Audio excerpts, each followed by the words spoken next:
Gente, oi, turma 61, tudo bom com vocês? Aqui é a professora Rafaela, de Geografia, e na aula de hoje nós daremos início aos nossos estudos do capítulo 5, que tem como tema Planeta Água. O conteúdo da aula de hoje vocês podem encontrar nas páginas 15 e 16 da nossa apostila. Então, vamos nessa. Deixa eu abaixar aqui para facilitar. Gente, falar da Terra é falar de água, certo? A água é um elemento, né? É um fator indispensável para a vida, tá? Não só para a vida humana, mas para as diferentes formas de vida que nós encontramos no nosso planeta, tá?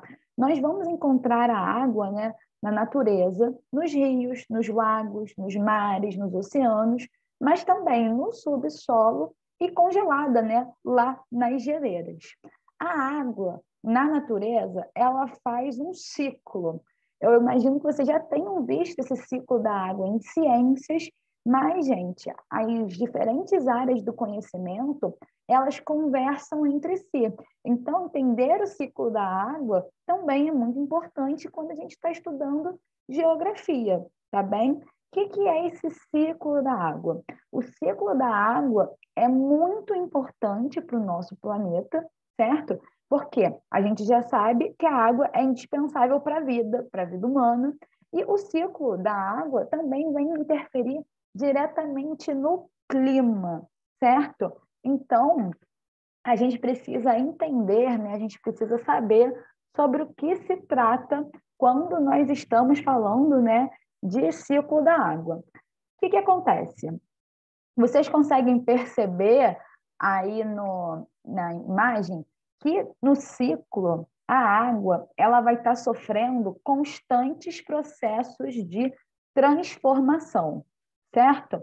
E nesse ciclo a água, né, ela vai passar por diversos estados físicos. Nós vamos ver água em estado líquido, em estado sólido, em estado gasoso, certo? A gente percebe que o quê? No início, né, a água vai estar ali no estado líquido. Aqui na nossa imagem, a gente consegue ver o estado líquido, né, ali, por exemplo, nesse rio que está passando, certo? E ela vai passar do líquido para o gasoso com a ação, né, do calor do Sol. Esse processo é chamado de evaporação, certo? Em seguida, essa água, né, ela vai passar do estado gasoso para o líquido ou até mesmo para o sólido, né? Ao se tornar as nuvens. As nuvens, elas podem estar carregadas de água ou de gelo, né? Que vai ser essa água no estado sólido, dependendo da região. E, finalmente, a gente vê, né, que a água ela vai voltar, né, em forma líquida com a chuva, com a precipitação.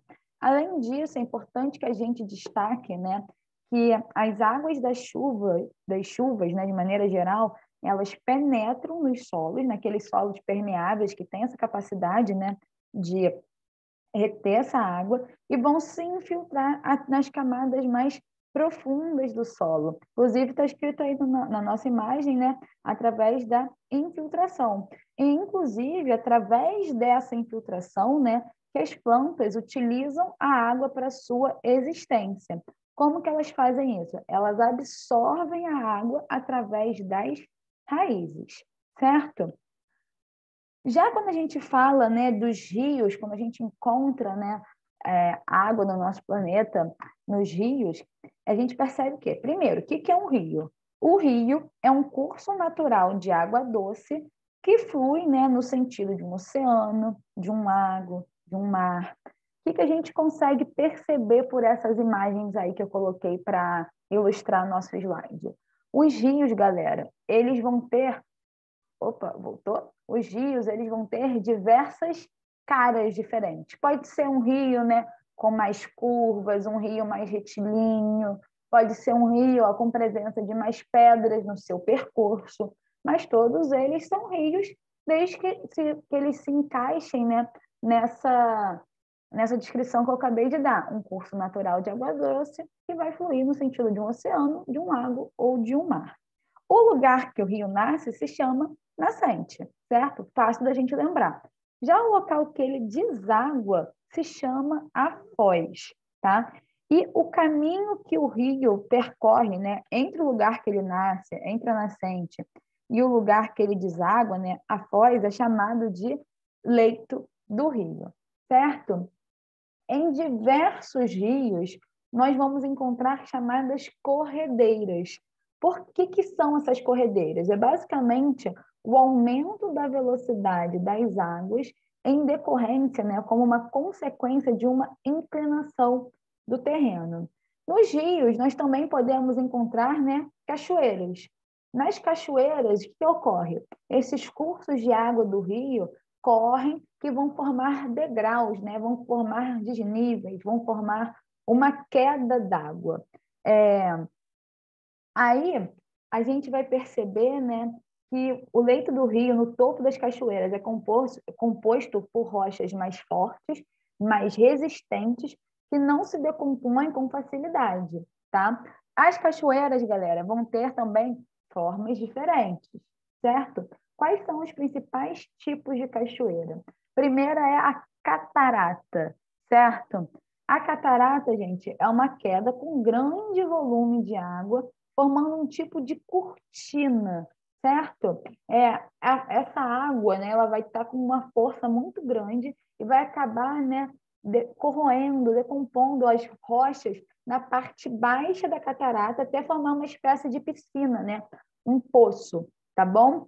A cachoeira em camadas é quando a água, né, do rio ela vai caindo em uma série de etapas. Você vai conseguir ver, né, ali como se fossem degraus, tá? Nós temos também a cascata, que ela ocorre, né, com uma queda d'água, que ocorre ali no sentido vertical, em pé, a partir de rochas que vão ter uma inclinação irregular, certo? A água, né, ela vai estar ali deslizando, perpassando por diversos declives, diversos desníveis, tá? E também, por fim, né, nós vamos falar dos saltos. O que é um salto? É uma queda de água de grande altura que forma um esguicho, tá? E, gente, quando a gente fala de rio, a gente não pode esquecer, né, que os rios eles são causadores de mudanças nas paisagens. O fluxo intenso das águas vão transportar partículas das rochas do leito e vão conseguir depositar elas em outro lugar, certo? Esse processo é chamado de erosão, tá bom? É muito importante que a gente lembre disso. E o nível da água, né, dos rios, deixa eu passar aqui, o nível da água dos rios não é o mesmo durante o ano. Por quê? Porque o nível da água dos rios vai depender diretamente da quantidade de chuva e, dependendo da região, também do derretimento de geleiras, certo? A variação dos níveis da água de um rio, de uma região fluvial, né, ou de regime do rio. Em períodos chuvosos, nós vamos ter as cheias, certo? Em períodos de pouca chuva ou que chove menos que o normal, nós vamos ter um período chamado de vazante, certo? E essa variação, né, da quantidade de água do rio vai interferir diretamente na fauna e na flora de uma região, tá bom, gente? Deixa eu abrir aqui para a gente poder fixar os conteúdos vistos na aula de hoje.